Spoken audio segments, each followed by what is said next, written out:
digamos, en dos sentencias, una del año 97, que es la 239, y una del año 2021, que es la 233, sentencias que es importante que todos los países puedan ir estudiando, porque Colombia es un país que es referente en la región en este escenario. Son dos sentencias que definieron la, digamos, posibilidad de que este tipo penal fuera despenalizado en el entendido de que se pudiese acudir a la práctica de la eutanasia precisamente cuando se busque poner fin precisamente a estos sufrimientos originados anteriormente en una afectación física, lesión grave o terminal, y a partir del año 2021 ampliado a la esfera también psíquica o de afectación mental. Sí. Jesús, volviendo con el tema, tú dices que es un derecho para algunos de una autonomía, sí, es autonomía, es individual, ¿no? Cuando uno pregunta sobre este tipo de decisiones, hay un peso muy grande en la mayoría de las familias, que es el tema religioso, ¿no? Sobre todo porque, bueno, uno entiende que la muerte tiene que ser de una forma, o llega de una forma, entre comillas, natural, que uno debe respetar los procesos de Dios y sobre todo esa sentencia a veces que las religiones marcan frente a este tipo de decisiones. ¿Cómo se conlleva un paciente frente a estas contrariedades, ¿no? Sobre todo porque también es complejo en el momento más difícil de la vida tomar esta decisión, porque muchos familiares pueden decir, ya va, pero es que no está psicológicamente apto, no es que no puede tomar esa decisión en estos momentos. Entonces se entra en un gran debate, lo digo por experiencia propia, pero ¿cómo se enfrenta? ¿Cómo es la mejor manera de enfrentar esta decisión frente a las polaridades familiares y religiosos? Claro, digamos que lo primero que es importante precisar es que hace parte de la dignidad humana y en ese escenario de la autonomía es la posibilidad precisamente de elegir un modo de muerte digna. Eh, Ese escenario, obviamente que es una decisión que tiene que tener una voluntad persistente en el tiempo, no es una decisión que pueda tomar una persona de manera, digamos, aislada o separada de los sistemas de salud, sino que debe estar en consonancia con precisamente unos acompañamientos por parte del sistema de salud, porque pues no es que cualquier persona Ujú. que diga, no, practíqueme la eutanasia, entonces ya inmediatamente el Estado va a entrar a practicarla. No, tiene realmente que cumplir unos requisitos. En Colombia tenemos unas resoluciones que han reglamentado precisamente el escenario de voluntad anticipada, la declaración de voluntad anticipada. Se requiere que existan unos comités calificados al interior de las instituciones en los cuales existan conceptos precisamente de médicos, de psicólogos, inclusive de abogados, que puedan hacer parte de estos comités cuando la persona le presente a la institución su solicitud de muerte anticipada. Es decir, deseo poner fin a mi vida a través de un escenario de muerte digna, deseo practicarme un procedimiento eutanásico, entonces expone sus consideraciones. Esas consideraciones que se exponen deben tener una revisión técnico-científica para verificar que efectivamente se esté en las condiciones que se están estableciendo. No es cualquier afectación, es realmente ¿Y esas cuáles, por afectaciones. ejemplo, Jesús? Por ejemplo, Claro, por ejemplo, digamos que enfermedades terminales que no hacen compatible la dignidad con la vida. Una enfermedad terminal, ya una persona que está en un escenario de paliación, de cuidados paliativos, donde su sufrimiento es absolutamente profundo, su sufrimiento tiene esa característica de no poder indicar que su vida es una vida digna, pues en ese escenario de ese intenso sufrimiento de enfermedad incurable, pues en ese escenario es posible que el Estado entre a autorizar claro, esta práctica. disculpa que te interrumpa, Jesús. Claro, En ese caso, una persona, por ejemplo, que esté totalmente paralizada por cualquier tipo de enfermedad, no vamos a entrar en una enfermedad determinada, pero sabemos que hay muchas de ese tipo, que a lo mejor está totalmente inmóvil, que no puede ni siquiera expresarse ni comunicarse. ¿Cómo hace para que eso pueda ocurrir? Es decir, si en caso de que antes no haya tomado la decisión y le ocurre por caso de un accidente o por caso de una enfermedad, puede intervenir directamente el Estado y decidir, o incluso la familia decidir, vamos a parar con la vida de esta persona que no puede continuar con este sufrimiento, que está totalmente, bueno, está consciente, pero con ningún tipo de movimiento de su cuerpo, o con muchísimas dificultades para poder mantenerse incluso con vida. sí, digamos que en ese escenario estamos en el escenario de una persona que no tiene la posibilidad de manifestarse, es decir, que está en una incapacidad legal o en una incapacidad de conciencia, no tiene la forma de conscientemente manifestar una decisión y médicamente se ha, digamos, demostrado que es imposible que tenga un escenario de recuperación, que no hay esperanza, digamos, de vida, Ujú. escenario de muerte cerebral, etcétera, en el cual la persona no puede manifestar. Y en ese caso, frente a la solicitud de los familiares y frente al concepto médico, es posible entrar a autorizar un procedimiento eutanásico en el escenario de la posibilidad que tienen precisamente los familiares de tomar decisiones en nombre de esa persona que no lo puede hacer en ese momento. Esto, digamos que es legal, se ha permitido. Repito, no solamente es un escenario, digamos, tan sencillo como se pueda pretender ver Ujú. cualquier persona bajo cualquier esfera, sino que realmente tiene que tener un concepto calificado. Se busca que exista precisamente criterios calificados y obviamente hay que atener, pues, digamos, a todas las manifestaciones, ¿Y quién lo inclusive, aprueba en ese caso? ¿Quién lo aprueba? En ese caso en Colombia.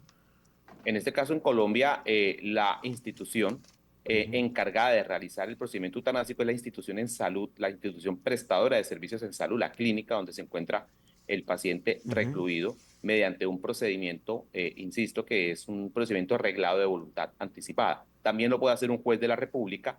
Generalmente las instituciones en este tipo de casos buscan que un juez de la República sea quien tome la decisión y pueda autorizar entonces el procedimiento, y es posible que un juez claramente lo pueda autorizar.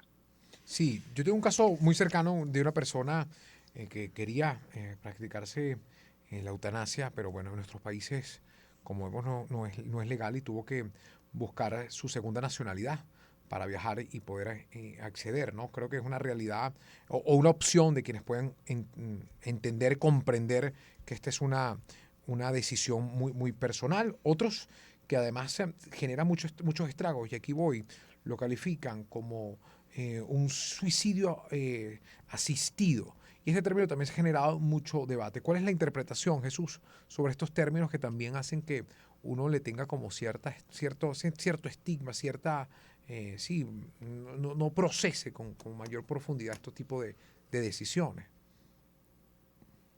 Claro, eh, hay ciertos países que admiten, digamos, las dos modalidades, ¿no es cierto? La asistencia médica asistida, de la eutanasia, y, digamos, sus escenarios de despenalización, es decir, cómo se va a despenalizar. El tema aquí es, digamos, del delito, del delito. Por ejemplo, tenemos países como Bélgica que admite la asistencia médica asistida de manera legal o la posibilidad de procedimiento eutanásico a través de vía legal, es decir, una reglamentación lo ha establecido. Colombia, por ejemplo, lo ha hecho por vía jurisprudencial, es decir, por vía de las decisiones de las altas cortes. Entonces, lo que es importante tener claro para los pacientes es que esos son derechos que hacen parte del ejercicio de derechos al final de la vida, permitiendo precisamente la compatibilidad de una vida digna con una incompatibilidad de la vida con la vida en escenarios de dignidad. Entonces, aquí lo que se busca, siempre se va a buscar proteger, es que la voluntad sea persistente. Es decir, yo puedo decir, no, tengo la voluntad anticipada, y faltando un minuto para que se realice el procedimiento, puedo declinar de esa voluntad. Esa voluntad tiene que tener una característica de persistencia en el tiempo, de que se pueda determinar que la persona en realidad está decidida a tomar esta determinación para poder entonces entrar a que el Estado pueda intervenir Ujú. mediante el sistema de seguridad social, mediante los sistemas de salud, en este tipo de decisiones. Ya para terminar, doctor, queríamos saber, en cuanto a los términos de derecho y de leyes, ¿cómo se consiguió en Colombia que esto pudiera ser legislado y que pudiera ser aceptado? Hago referencia a lo que pudiera ocurrir en caso de que mucha gente aquí en nuestro país, en Venezuela, estemos en circunstancias similares y que intenten de una u otra manera que puedan ser aceptados estos términos dentro de los legisladores en el Congreso. Es un escenario muy difícil desde el punto de vista de la discusión. Nosotros en Colombia no tenemos una ley que reglamente la eutanasia. Nosotros lo que tenemos es un tipo penal que se llama el homicidio por piedad. Ujú. Entonces, en Colombia las normas tienen que guardar una consonancia con la Constitución. En algún momento este artículo, el artículo 326 del antiguo Código Penal, fue demandado ante la Corte Constitucional por considerarse precisamente que vulneraba el derecho a la dignidad, a la solidaridad, al libre desarrollo de la personalidad y a la muerte digna, y que no se podía entonces penalizar al médico que practicara este procedimiento. Otra cosa, es un procedimiento cualificado, no es que cualquier persona tenga Claro, la claro, capacidad claro. Ujú, de este intenso, sino que tiene que ser a través del personal médico, a través del sistema de salud. ujú. La Corte Constitucional en el año 97 en un principio dijo, sí, es posible despenalizarlo, pero solamente frente a enfermedades graves e incurables. Básicamente, esa fue la concepción que dio.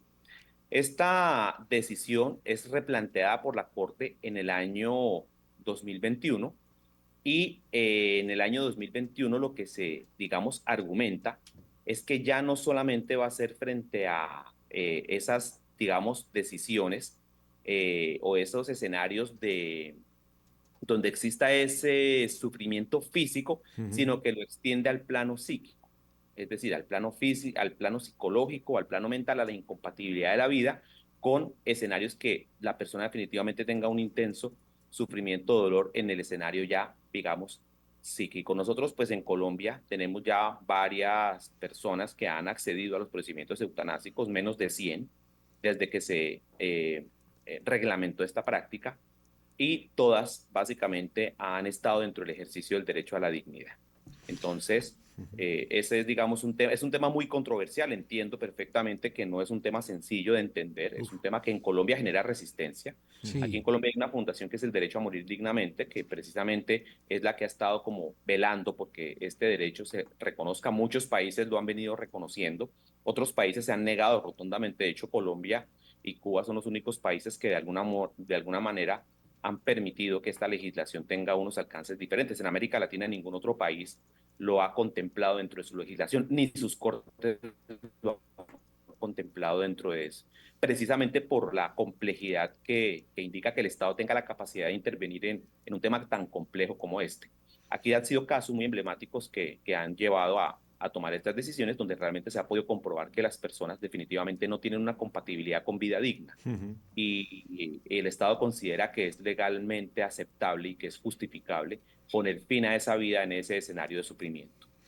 bueno, gracias Jesús por el tiempo. Un saludo fraternal desde Venezuela. Conversábamos con Jesús Álvarez González, presidente del Colegio de Abogados de Derecho Médico en Colombia. Gracias por Muchas atendernos sobre gracias. este tema que sigue siendo controversial, sigue siendo un tema que merece mucho debate, pero sobre todo que sea justo para muchos tomar esta medida cuando cada quien enfrenta tal vez un capítulo tan difícil como es el trance del sufrimiento a través de lo que es inevitable, la muerte. Agradecido, Jesús. Bien. Bueno, muchísimas gracias y mucha suerte con el programa. Hasta luego. Gracias.